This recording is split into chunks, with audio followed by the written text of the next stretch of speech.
Hi everyone, good afternoon. I Neha Gupta welcome you all to my YouTube channel StudyMate Neha. तो फ्रेंड्स, आज हम Indian polity की class 10 discuss करने वाले हैं, जिसमें हम देखेंगे कि what are the basic features of the Indian constitution. Friends, इतने टाइम से हमने कुछ हिस्टोरिकल एक्ट्स पढ़े जिनसे हमारा जो कॉन्स्टिट्यूशन था वो इन्फ्लुएंस हुआ था। एंड कल हमने कॉन्स्टिट्यूएंट असेंबली के बारे में पढ़ा कि उसने कैसे कॉन्स्टिट्यूशन ड्राफ्ट करा था, उसकी क्या कॉम्पोजिशन थी, उसने कितना टाइम लिया। तो आज हम आ गए हैं बेसिक फीचर्स के ऊपर जो कि हमारे कॉन्स्टिट्यूशन इंटेल करता है। तो सबसे पहले जब हम फीचर्स की बात करते हैं तो हम ये नोट करते हैं कि हमारे जो कॉन्स्टिट्यूशन है वो स्टार्ट किससे होता है? प्रीएम्बल के साथ। जब भी आप अपनी कोई कोर्स की बुक पढ़ते हैं तो सबसे पहले आप उसमें देखते हैं कि कंटेंट्स का सेक्शन होता है। आपको उसमें ये बताया जाता है कि आप अपकमिंग चैप्टर्स में क्या क्या पढ़ने वाले हैं एंड इस बुक में क्या क्या चीजें आपको दी गई है। तो उसी तरीके से जो कॉन्स्टिट्यूशन का प्रीएम्बल है वो उसका इंट्रोडक्शन की तरह काम करता है। जो प्रीएम्बल है वो दो फंक्शंस को सर्व करता है। सबसे पहले तो ये बताता है कि सोर्स ऑफ अथॉरिटी क्या है। जो प्रीएम्बल है वो ये बताता है कि सोर्स ऑफ अथॉरिटी क्या है।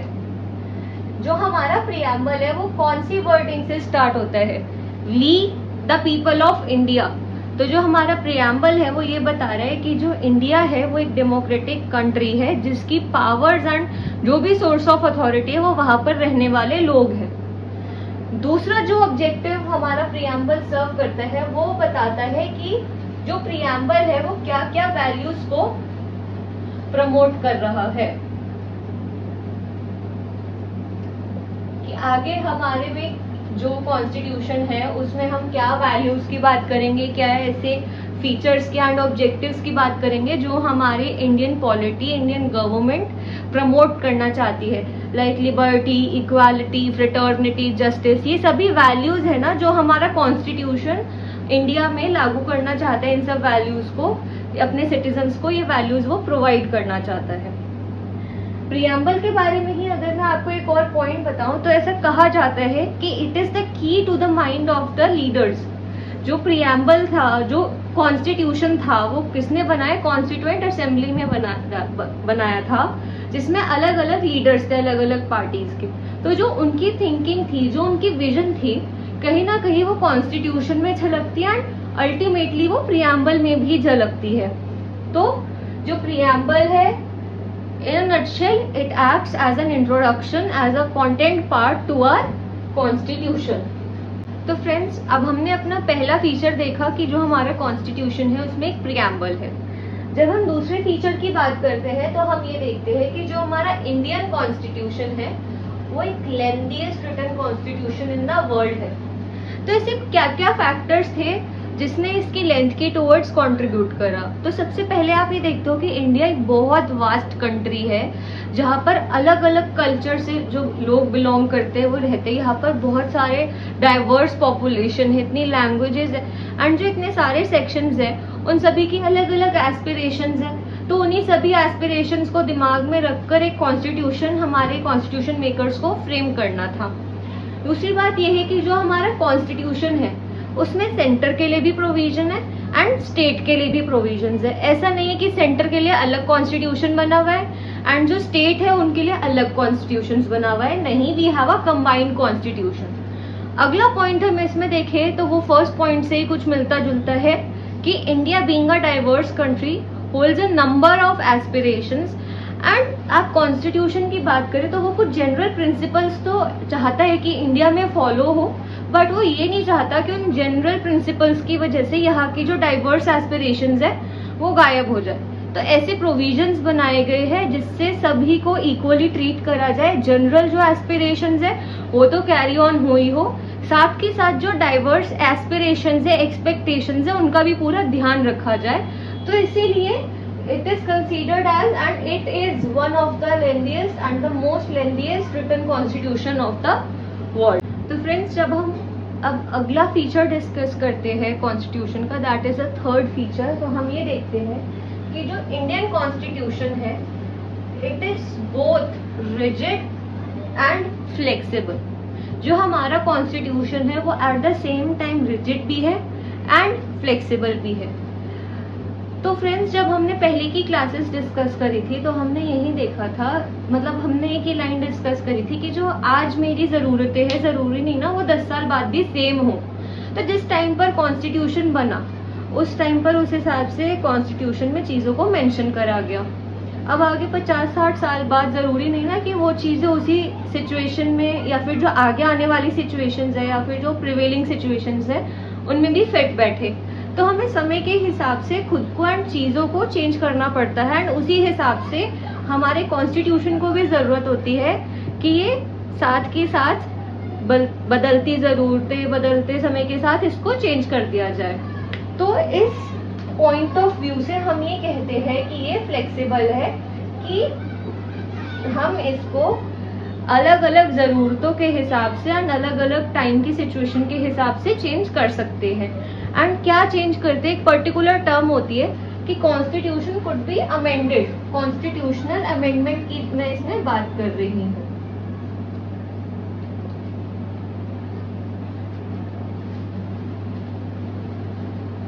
जब हम कॉन्स्टिट्यूशन में कुछ चेंज लाते हैं तो उस पर्टिकुलर फिनोमेना को, प्रोसेस को कॉन्स्टिट्यूशनल अमेंडमेंट का नाम दिया जाता है। अब हम बात करते हैं रिजिडिटी की। तो ऐसा नहीं है कि कुछ भी हो तो एकदम से ही कॉन्स्टिट्यूशन बदल दिया जाएगा and it is a very simple procedure, कि कुछ ज़्यादा तामझाम नहीं है, झंझट नहीं है, सिंपली बस ये डिसाइड हुआ कॉन्स्टिट्यूशन चेंज। ऐसा नहीं है। जो बेसिक फीचर्स है आप उनके साथ छेड़छाड़ नहीं कर सकते कॉन्स्टिट्यूशन के साथ। कोई कॉन्स्टिट्यूशन रिजिड है या फिर फ्लेक्सिबल है वो उसके अमेंडमेंट प्रोसीजर पे डिपेंड करता है। अगर तो अमेंडमेंट प्रोसीजर मुश्किल है तो it is a rigid constitution and if it easy comparatively then it is a flexible constitution. जब हम इंडियन कॉन्स्टिट्यूशन की अमेंडमेंट्स की बात करते हैं तो 3 तरीके दिए गए हैं जिससे हम इंडियन कॉन्स्टिट्यूशन में कोई भी अमेंडमेंट ला सकते हैं। तो सबसे पहला तो है कि जो पार्लियामेंट है वहां पर सिंपल मेजॉरिटी मिलनी चाहिए।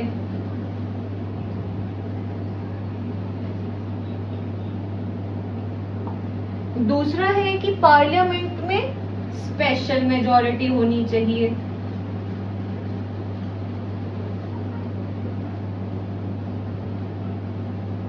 एंड तीसरा है कि कुछ मैटर्स में स्टेट लेजिस्लेचर्स की भी मंजूरी चाहिए होती है, मतलब उनकी जो पूरी स्ट्रेंथ है उसमें से जो हाफ ऑफ द मेंबर्स है उनकी मंजूरी भी चाहिए होती है। And if we talk about the article of the constitution that deals with the constitutional amendments, तो दैट इज आर्टिकल 368।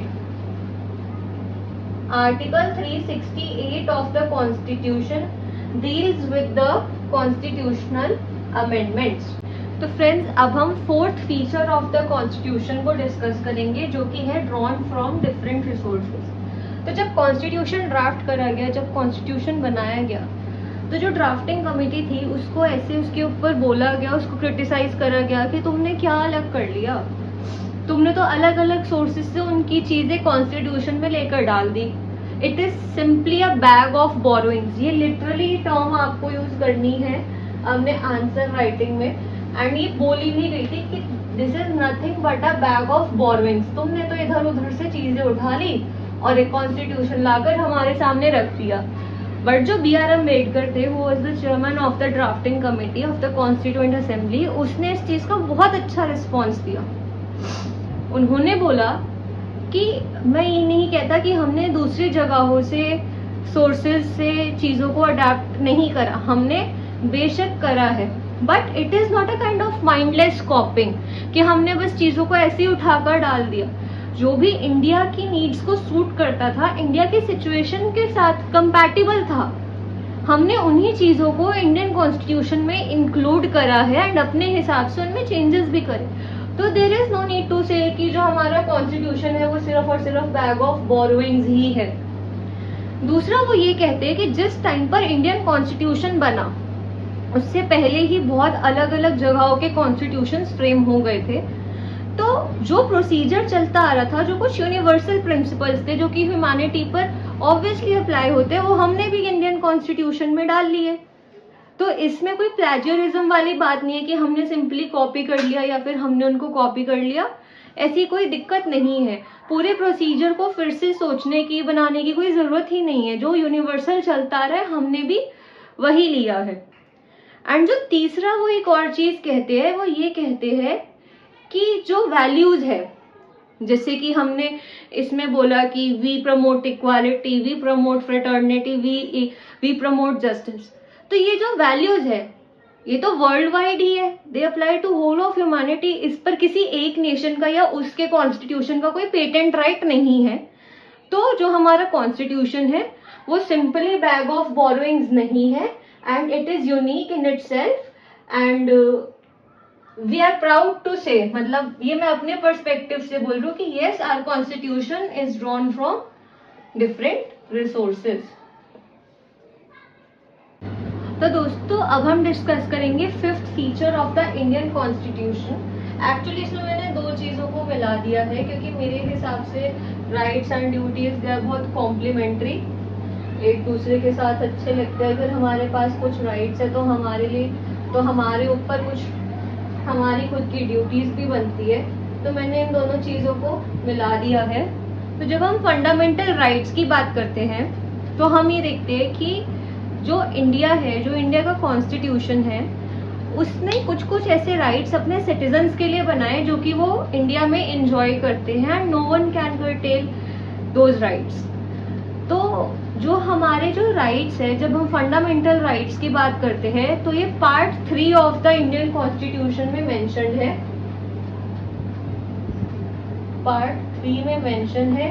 एंड अभी हमारे पास 6 फंडामेंटल राइट्स है, and these are justiciable in nature. When you say the word justiciable, तो इसका मतलब ये है कि अगर आपको लगता है कि आपका कोई भी फंडामेंटल राइट वायोलेट हो रहा है तो आप कोर्ट में जाकर उसके लिए अपील कर सकते हैं कि हमें ऐसा लग रहा है कि ये हमारी राइट की वायोलेशन हुई है and we need justice for it. But what you need to note is that कि these are not absolute, these are not absolute in nature, and आप इनको कॉन्स्टिट्यूशनल अमेंडमेंट के प्रोसीजर से अमेंड या change कर सकते हैं। आगे आने वाली वीडियोस में हम फंडामेंटल राइट्स को डिटेल में डिस्कस करेंगे। सेकेंडली, जब हम फंडामेंटल ड्यूटीज की बात करते हैं तो आप ये देखना, मतलब ये मैं आपको बता रही हूँ कि ये ओरिजिनली हमारे कॉन्स्टिट्यूशन में इंक्लूडेड नहीं थी, but now it is included in part 4A of the constitution. And इसको कौन सी कमिटी के रिकमेंडेशंस पर लेकर आया गया था? स्वरण सिंह कमेटी, ये मैं इस साइड पर लिख रही हूँ बोर्ड के, स्वरण सिंह कमेटी की रिकमेंडेशंस के हिसाब से लेकर आया गया था इसको। एंड हमारे पास एट प्रेजेंट 11 फंडामेंटल ड्यूटीज का प्रोविजन है।